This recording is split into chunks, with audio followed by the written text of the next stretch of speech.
Hi hello ಎಲ್ರಿಗೂ ನಮಸ್ಕಾರ. ನಾನು ಗೀತಾ ಮಹೇಶ್ ಮತ್ತೊಂದು ವಿಡಿಯೋಗೆ ಸ್ವಾಗತ. ಡಬಲ್ ಧಮಾಕ ಅಂದಂಗೆ ಒಂದು ತಿಂಗಳಲ್ಲಿ ನಾನು ಎರಡೆರಡು ಸತಿ ಊರಿಗೆ ಬಂದೆ. ಯಾಕೆ ಅಂತ ನೆಕ್ಸ್ಟ್ ವಿಡಿಯೋದಲ್ಲಿ ಹೇಳ್ತೀನಿ. ಏನು ಕಲರ್ ಎತ್ತುಗಳು ಅನ್ಕೊಳಕ್ಕೆ ಹೋಗಬೇಡಿ. ಬಸವ ಜಯಂತಿ ಆಗಿರೋದ್ರಿಂದ ನಮ್ಮಲ್ಲಿ ಎತ್ತು ಹಸುಗಳಿಗೆ ಈ ಥರ ಬಣ್ಣ ಬಳಿತಾರೆ. ಸ್ಪೆಷಲ್ ಆಗಿ ಹೋಳಿಗೆ ಮಾಡ್ತಾರೆ. 4 ಜನಕ್ಕೆ ಇಷ್ಟೊಂದು ಹೋಳಿಗೆ ಯಾಕೆ ಅಂತ ಯೋಚನೆ ಮಾಡಬೇಡ್ರಿ. ಕೆಲಸದವ್ರು ತುಂಬ ಜನ ಇದ್ರು ಅಂತ ಅಷ್ಟೊಂದು ಅಡುಗೆ ಆಯಿತು. ಅಡುಗೆ ಆದಮೇಲೆ ಪಾತ್ರೆ ತೊಳೆದು ನೋಡ್ರಿ, ನಮ್ಮವ್ವ ಒಬ್ಬಳೇ ಪಾತ್ರೆ ತೊಳಿತಿದ್ರು ಅಂತ ನಾನು ಸ್ವಲ್ಪ ಹೆಲ್ಪ್ ಮಾಡಿಬಿಟ್ಟೆ.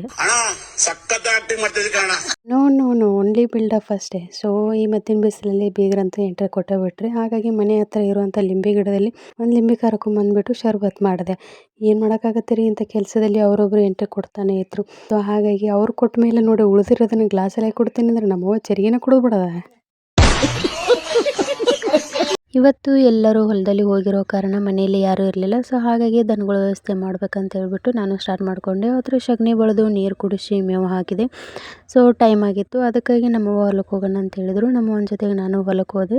ಹೊಲದಲ್ಲಿ ಇಷ್ಟೊಂದು ಕುರಿಗಳು ಗಾಡಿಗಳು ಇದಾವೆ ಅಂತೇಳಿ ಅನ್ಕೋಕೆ ಹೋಗ್ಬೇಡ್ರಿ. ಹೌದು, ಏನಂತ ಹೇಳ್ಬಿಟ್ಟು ಅದನ್ನೇ ನೆಕ್ಸ್ಟ್ ಬ್ಲಾಗಲ್ಲಿ ಹೇಳ್ತೀನಿ. ಸೊ ನೋಡಿರಿ, ಸನ್ಸೆಟ್ ಅಂತೂ ಇವತ್ತು ಸಖತ್ತಾಗಿತ್ತು. ಸೊ ಅದನ್ನೆಲ್ಲ ವ್ಯೂ ಎಲ್ಲ ನೋಡಿಕೊಂಡು ನಾನು ಇವತ್ತಿನ ಡೇ ಮುಗಿಸ್ತೀನಿ. ನೆಕ್ಸ್ಟ್ ಬ್ಲಾಗಲ್ಲಿ ಸಿಗ್ತೀನಿ. ಬಾಯ್.